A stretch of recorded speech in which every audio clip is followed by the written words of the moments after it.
What is up, YouTube? Matt McKeever here, and in today's video, we're going to be talking about universal basic income.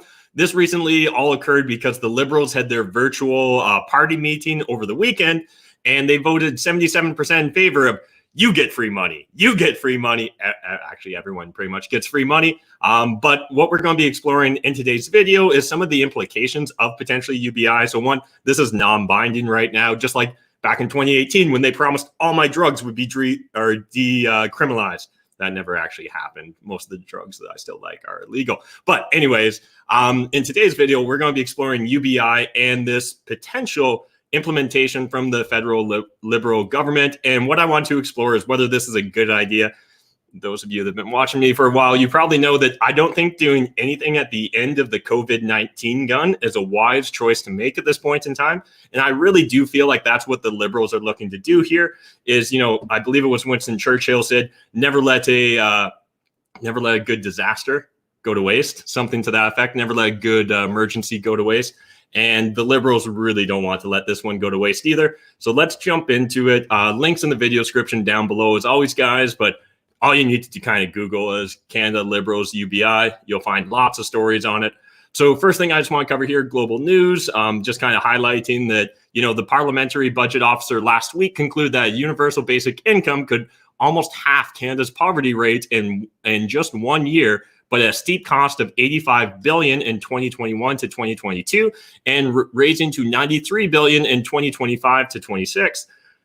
One, I don't actually believe that it would be under $100 billion, but we'll see how that all plays out. And we'll cover that in a little bit. And we're also going to be jumping over to, there's actually an entire movement here in Canada to get UBI implemented. So I believe it's like UBI Works or UBI Works Canada, something to that effect. We'll get there in a moment.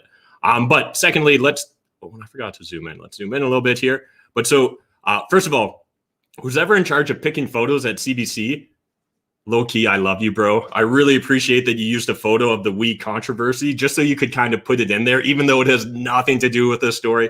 We should never forget about the craziness the Liberals got away with in regards to the We charity scandal, where they essentially just, you know, gave away a bunch of your money for free because friends and stuff. But anyways, so I really do love that. And I imagine that someone at CBC is probably going to get in trouble for using that photo, but I'm really glad that you did because it forced that disclosure of where that photo came from. But anyways, by a vote of 77%, Liberal members on hand for the policy plenary today backed a call to permanently implement an income program similar to the Canada Emergency Response Benefit, CERB, which kept millions of people afloat with monthly checks during the first wave of the pandemic, with a stated 8.7% of Canadians living below the poverty line and thousands more struggling to make ends meet. Backers of this policy say a UBI would ensure communities at risk, including Indigenous peoples, are able to feel financially secure.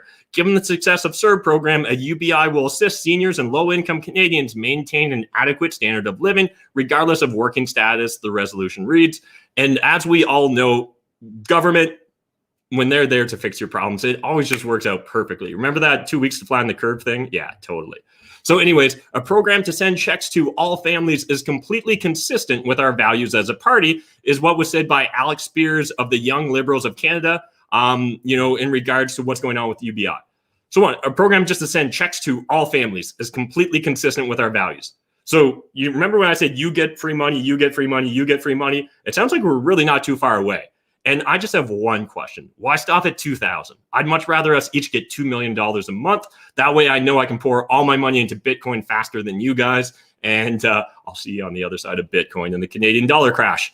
But anyways, let's kind of explore, you know, would UBI work? And, you know, we have experimented a little bit in Canada with it. So we've talked about this in the past, actually. I really encourage you guys to jump back and check out some of the videos we've shot on UBI. So it was experimented in the 1970s. And then I think back in 2016, 2017, we did a program here in Ontario as well. But first things first, while the resolutions are non-binding, the government ignored a 28 convention vote to decriminalize all illicit drug use. Totally lame, guys. I'm still waiting for that. But the policy endorsement could help inform future government spending and the Liberal Party's election platform. I think that's what we all realize here, right? UBI is going to be a guaranteed get Trudeau in for one more term sort of plan or program, it seems like. And Yeah, I'm kind of scared the writing's on the wall with that, but let's talk about maybe some dissenting opinions. So a 529 report authored by researchers at the University of British Columbia, the Simon Fraser University, and the University of Calgary conclude after a 3-year investigation that basic income for all is not the best way to address poverty and other social programs. So again, you guys can dive a little bit deeper into that. But they did do a pretty comprehensive study. Now, again, in the past, we have looked at implementing UBI here in Canada and with mixed results. Now, one thing I want to get really clear here, guys, is if you want a social safety net, I'm not even saying a universal basic income isn't the way to go. What I am saying is that I know right now during the craziness that is a government that hasn't had a federal budget in, I don't know, how many months are we going on? Hopefully we get one this year. Maybe we get the one this year. You know, in regards to everything that's going on, I know that there's going to be no accountability if we were to implement a UBI during the COVID scare. And so that's probably my biggest concern. And I think that should be one of your biggest concerns here too. Isn't even whether this is the right program or not, but whether this is the right time to even be having these discussions. And so then what I wanted to raise up here was just another article from The Star. And again, links in the video description down below. But the latest report on universal basic income from the Independent Parliamentary Budget Officer on Wednesday says such a program could boost the average disposable income of Canada's lowest earners by just over $4,500, reducing poverty across the country. The report used parameters set for Ontario's 2017 basic income. That's the program I was talking about earlier. So that pilot pegging UBI at $16,989 for a single person and $24,000 for a couple, with the amount decreasing by 50 cents for every dollar earned through employment. It estimated the program would cost $87 billion in 2022, raising to $93 billion in 2025. So just jumping in here a little bit further into the article, Mike Moffat, the senior director at the Smart Prosperity Institute, a policy think tank, said one really problematic part of the model in the PBO report was that it removed targeted programs for people with disabilities. Instead, it added an additional $6,000 for them to be tacked on to the UBI. The problem with this, Moffat said, is that not all people living with disabilities have the same challenges. The people who are of the highest needs are absolutely going to lose out. Moffat pointed to the UBI study from British Columbia, Basic Income Panel, that's the one we just referenced earlier, and concluded that basic income wouldn't be the best way to reduce poverty because people's needs are too diverse. Instead, it said existing targeted programs should be tuned up and strengthened. Moffat also noted that housing is a major issue when it comes to poverty reduction, and UBI is not going to get a single house built. I also agree with that. I would like to see from liberals and everyone else thinking through, what are you trying to accomplish as a government? And then let's look at our options, he said. This is really important. Instead, the debate seems to be somewhat backwards, where we've decided the tool that we want to use first, and then we're deciding what problems to apply it to. So we decided we want universal basic income, and then we're like, oh wait, what does that actually solve? Doesn't even matter, but that's the problem we were looking to solve for sure, because we know this is the right tool. And this is the danger when you're a man carrying around a hammer. You are constantly in search of a nail because, I mean, why else are you carrying the hammer? So more than 6.4 million people would see a boost to their disposable income with a UBI in place, the PBO board found. So what I do want to explore with you guys in a second is the implications for us as real estate investors, because there are big implications, but I don't think they're necessarily bad. But before we even get into that, I'm going to explore with you guys what UBI Works Canada is proposing in regards to how we could pay for this, because their proposal, it's probably going to actually at least be double what we're currently predicting, but we'll get to that in a second. Julie Dershowitz, the Liberal MP for Davenport, has already put forward a private member's bill that would establish a national strategy for a basic income.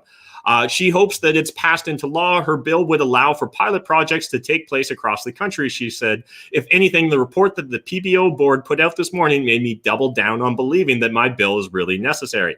They basically have very clearly articulated, at least to me, that it's really hard to quantify what the impact would be on the work effort and on total impact of Canadians, and what's needed is a large-scale social experiment. I'll read that one more time.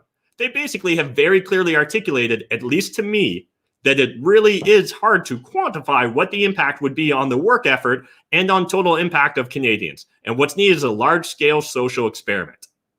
So essentially, the PBO board came out with a study, a report that said, like, yeah, we don't really know what's going to happen. And Julie's like, exactly. That's why we need to do this giant experiment. Seems mildly concerning. But let's talk about how could they maybe go about paying for that crazy-ass experiment that they'd like to roll out on all of us. So this is ubiworks.ca. They're one of the big proponents for this. They're going to be producing a lot of the material you'll see people pushing in this regards. So let's talk about some of the fun ways that they see that they could get essentially more money so that they can spend on this UBI program. We're going to explore how big this UBI program is, because I don't know, in this day and age, like, is $100 billion a lot of money? I don't blame you if you don't even know. But it turns out it actually is still a lot of fucking money. And we'll break that down in a second. But let's see. UBI Works believes this program would actually be 200 billion, not the 100 billion that the PBO board found, because again, they're promoting a bigger program than what Ontario did, right? And Ontario's program is in fact a little bit smaller than what you would have seen the CERB program be. So presumably, if we're going to follow in CERB's footsteps, it's actually going to be a larger program than that, just under 100 bill. But what about land value tax? So not land transfer tax, but land value tax. Introduced a land value levy of 2.91%.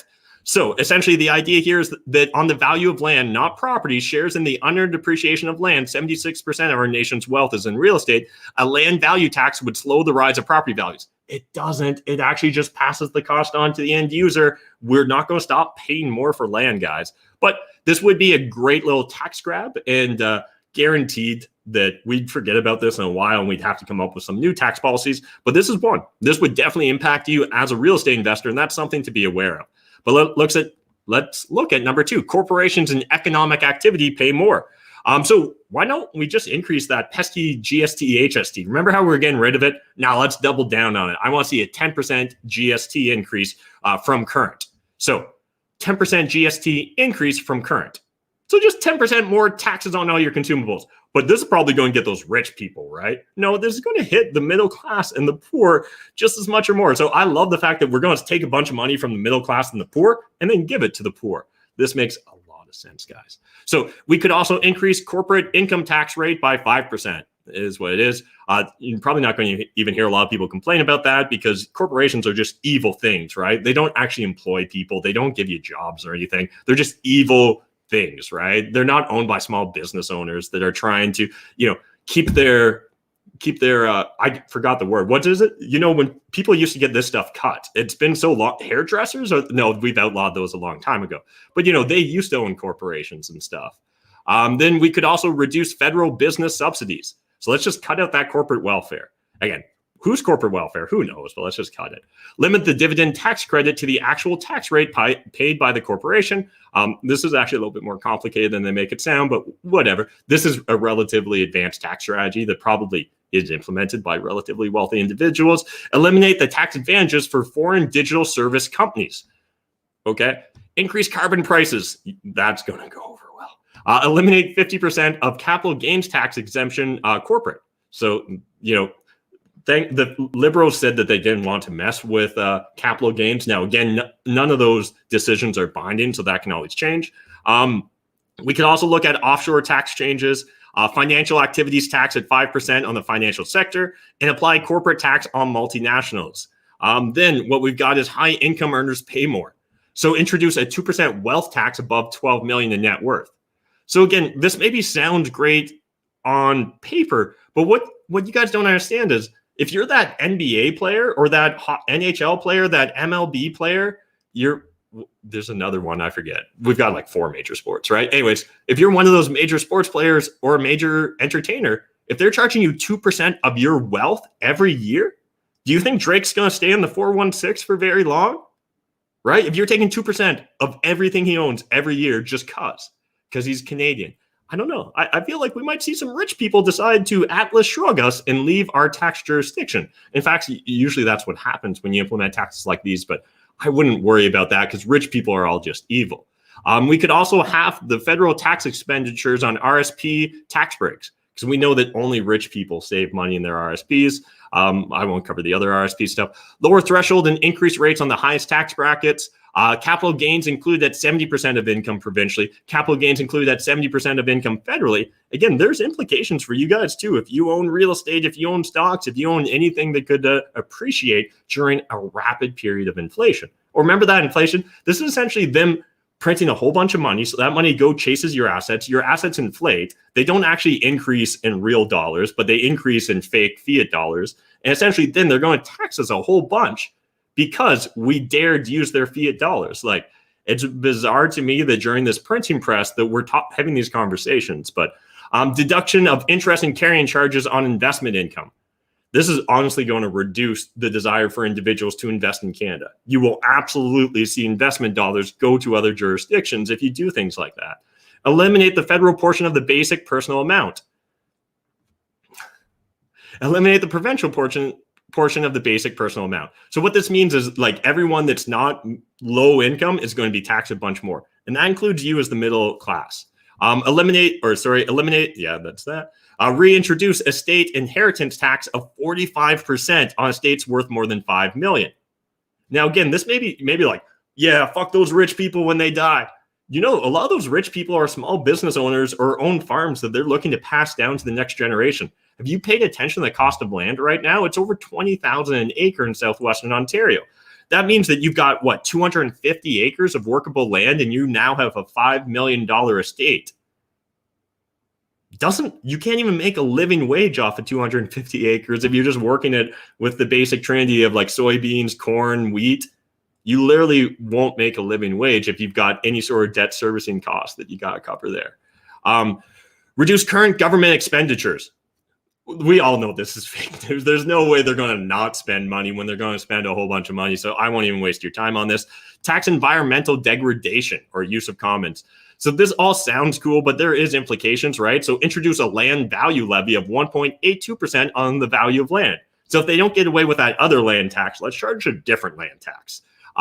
Eliminate fossil fuel subsidies, increase carbon price, economic rent on forestry activities, economic rent on publicly owned fisheries. Essentially, they're just going to jack up and understand that there's consequences to the small businesses that pay for this stuff, right? Although I will be honest, I have no idea what this is. A Piguvian tax on water use. A Piguvian. Actually, I think we kind of have to learn what that means, right, guys? So let me know in the comments. And no Google searching this before me, because there's no way you knew what that was. Piguvian tax is a tax assessed against private individuals or businesses for engaging in activities that create adverse side effects for society. Adverse side effects are those costs that are not included as part of the product's market price. Huh.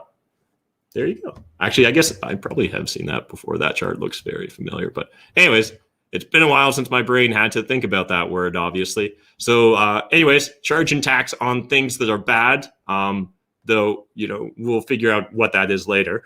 And levy a 20% tax on sugary drinks. I actually don't care about that one. Go nuts, bud. Then micro tax. So financial transaction payment of 0.2%. This is essentially, I assume someone watched like Superman 3 and they saw that video, or maybe they watched the modern day Office Space and they're like, what if we just took a penny off of every financial transaction Canadians ever made? And someone's like, probably have to be 2 pennies. And they're like, even better. Let's take 2 pennies off of every transaction you ever make.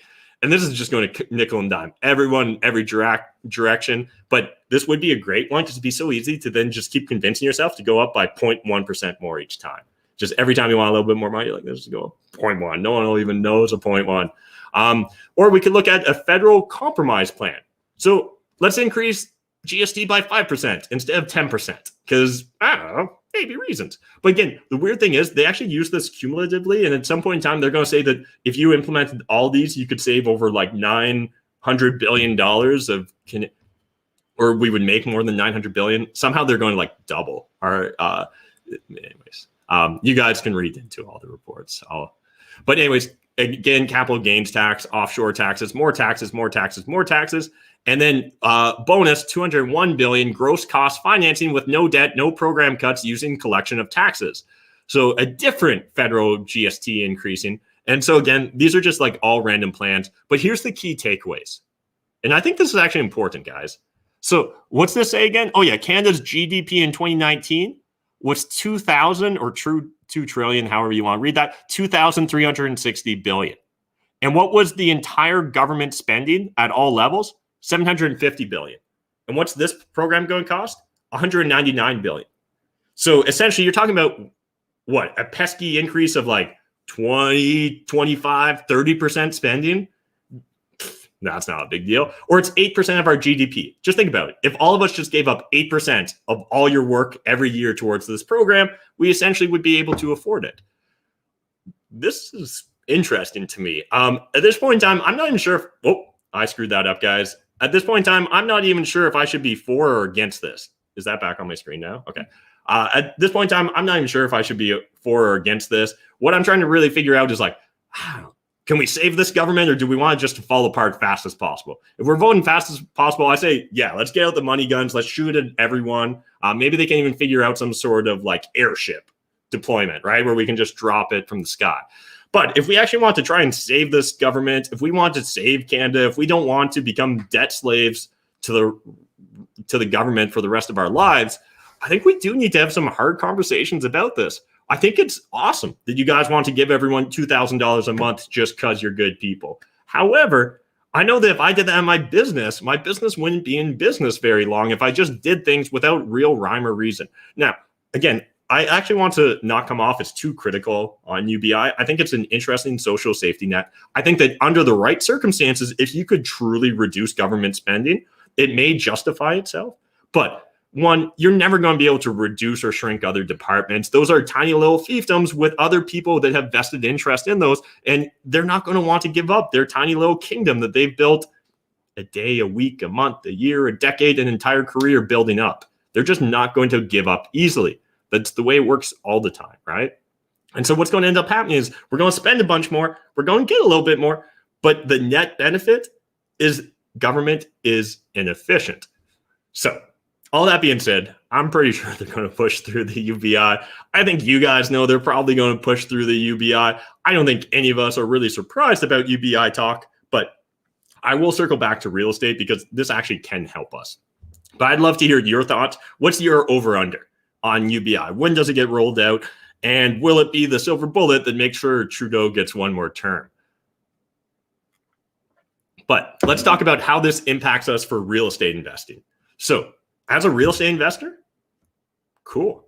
Honestly, as a real estate investor not in Toronto, this is great news for me. This is going to increase demand. As Matt Moffat said earlier when we were quoting, this isn't going to build more houses. This is going to create more demand, more individuals that were under the poverty. And like, again, some of you may judge this, but like, this is just facts. People that were previously below the poverty line that could not afford to rent will now be able to afford to rent, at least for a short period of time until the market finds a new equilibrium. So what's going to happen is all this new UBI money, probably anywhere from 30 to 50% of it's going to go chase places to live because that's where the average Canadian spends their money. 30 to 40% income. The lower income you are, the higher the percentage of your income you spend on shelter. So odds are that means that we're going to have thousands of new individuals out there with $1,000 a month looking to spend to buy themselves shelter. That's a good thing for most of us landlords. The landlords that are really going to be hurt the hardest is where this doesn't make an impact. So if you're a GTA or Vancouver landlord, this universal basic income probably isn't going to make a dent in the demand that you're experiencing. However, if you're in Chatham, Ontario, this is a giant fucking win for you as a landlord.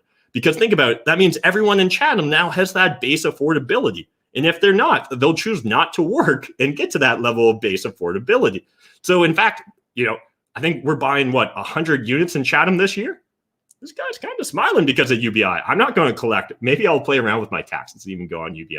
No, I'm just kidding. That would freak you all out, but I probably could. And it would be hilarious to see a bunch of rich people just not pay themselves salaries so they could get on UBI. But anyways, again, like problems are profits. We'll find ways to adapt and adjust to this market. But I honestly don't think it's going to solve the problem people want to set out. And I absolutely know that if you implement it during an emergency, when everyone's panicking over COVID, it will not be effectively or efficiently implemented. That's just a guarantee. And so that's a guarantee to waste our money. But the scariest thing is thinking that we could increase governmental spending by almost 20% or more in 1 year. In addition, when we've just had the printing presses going wild. Like, this just blows my mind and truly should be of concern for every single Canadian because this is our money. I know it sounds cool when the government says, I'm here to help and I'll give you money, but just understand they're literally taking it out of your back pocket and putting it in your front pocket. There's no magical money they're making. And even when they print money, that devalues the money you currently have. That's more money out there chasing the same assets. And so, again, if understand that if you're currently holding on to cash, if you're sitting on the sidelines because you think real estate's going to go down, things like UBI will not be solving your real estate problem. If anything, it's going to make investors like me more bullish in more secondary and tertiary markets because affordability is going to be there. Because also, what is the sense in someone living in downtown Toronto getting the same UBI as someone living in rural Saskatchewan or rural Nova Scotia? How does that make sense? This is where it sounds cool. One blank check to rule them all, one blank check to fix them all, but it's not how it's actually going to play out. And it's just going to create a bunch of unintended consequences. And I think some of those consequences will actually aid us as real estate investors. They may come at us and try and nickel and dime us with land transfer tax. You know what happens if you increase land transfer tax? You reduce the number and volume of transactions likely. So what happens is we're going to buy real estate and sell it less often. That doesn't actually somehow solve the affordability crisis. It really doesn't, guys. And if you implement an HST or an increase in HST or other consumption taxes, that absolutely goes after the middle class more than it does guys like me. That's the way it is. Oh, and one last thing, just because I want to get real mad. If you guys want your blood pressure, come up here too. Which asshole liberal was it that was saying this? Let me just track him down because they made a big deal about it here. But yeah, let's find this guy. Oh, yeah, this guy, Jake Landau. I bet you're just a real beaut, bud. But please make me pay more taxes. One delegate, Jake Landau, the president of the Don Valley West Young Liberals, said he considers himself upper middle class and he believes the current system is tilted towards the wealthy. I'm asking everyone, please make me pay more taxes. I want to pay my fair share. Hey, Jake, have you tried just writing a check to the government? Just put all your money on it and send it to them. And now you just paid more taxes there, bud. Don't even worry about it. The one thing I love when this grandstanding, Jake, would you be willing to share your personal income tax statement and just show us like what percentage went to charity? What percentage of tax do you really pay? I think it's really fun to say these things. And yet I don't think you'll find anyone that just pays more than they need to. And oftentimes it's these individuals that would love to spend our money that don't donate their money at all. And don't get me wrong, I don't donate a ton of money to charity either. I really focus on lifting up the people around me. I focus on trying to pay living wages, only hiring Canadians, things of that nature. That's just my angle. That's the way I think I'm going to make the best impact in the world. But the cool thing is I get to decide that, right? I get to go work hard for that money, earn it, and then I get to invest or spend it wherever I want.